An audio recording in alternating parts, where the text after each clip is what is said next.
एक छोटा सा गांव था। चारों तरफ खेत, कच्ची गलियां और पुराने पेड़ों से भरा हुआ।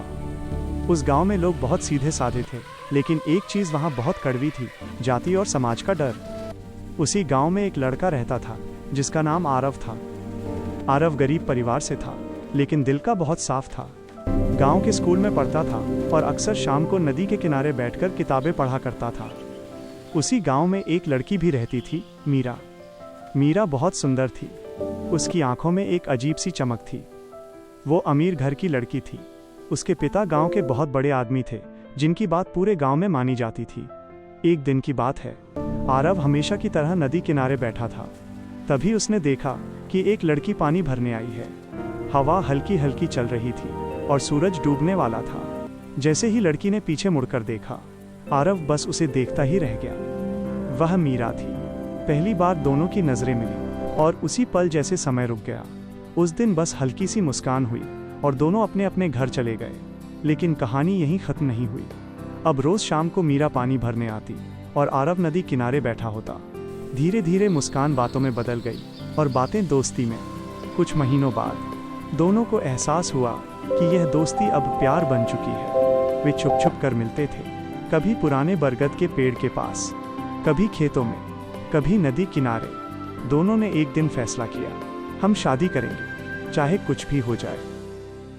लेकिन उन्हें नहीं पता था कि समाज उनका सबसे बड़ा दुश्मन बनने वाला है। एक रात गांव के कुछ लोगों ने दोनों को साथ देख लिया। अगले ही दिन पूरे गांव में आग की तरह खबर फैल गई।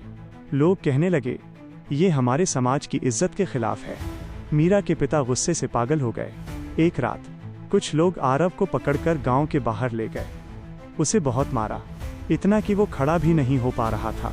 आरव बस एक ही बात कह रहा था, मैं मीरा से प्यार करता हूँ और हमेशा करता रहूँगा। लेकिन किसी ने उसकी बात नहीं सुनी। कुछ ही देर बाद आरव की सांसें हमेशा के लिए रुक गईं। उधर जब मीरा को ये बात पता चली तो उसका दिल टूट गया। वो रात में चुपके से उसी जगह पहुंची जहां आरव की लाश पड़ी थी। वह रोते हुए बोली, आरव, अगर तुम नहीं हो तो मैं भी नहीं जी सकती। और उसी रात मीरा ने भी अपनी जान दे दी। गांव वालों ने सोचा कि अब सब खत्म हो गया, लेकिन असल कहानी अब शुरू हुई। कुछ दिनों बाद गांव में अजीब अजीब घटनाएं होने लगी। रात में लोग कहते कि नदी किनारे एक लड़का और लड़की साथ चलते दिखाई देते हैं। कभी कभी खेतों में दो परछाइयां हाथ पकड़कर घूमती दिखती। लोग डरने लगे। कई लोगों ने कसम खाकर कहा कि उन्होंने आरव और मीरा को देखा है। एक बूढ़े बाबा ने कहा, ये दोनों की आत्माएं हैं जिनका प्यार अधूरा रह गया। लेकिन इन भूतों ने कभी किसी को नुकसान नहीं पहुंचाया। वे बस रात में साथ साथ चलते थे, जैसे पहले चलते थे। समय बीतता गया। लगभग 5 साल गुजर गए। गांव के लोग अब इस बात के आदी हो गए थे कि रात में नदी किनारे दो आत्माएं मिलती हैं। लेकिन फिर एक दिन एक अजीब घटना हुई। गांव में एक नई लड़की आई। उसका नाम था रिया।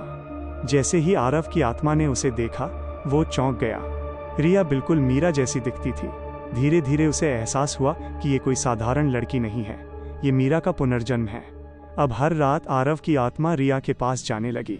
रिया को भी अजीब अजीब सपने आने लगे। सपनों में वह नदी, वही पेड़ और एक लड़का देखती। एक दिन रिया रात में नींद में चलते चलते नदी किनारे पहुंच गई। वहां एक हल्की सी ठंडी हवा चल रही थी।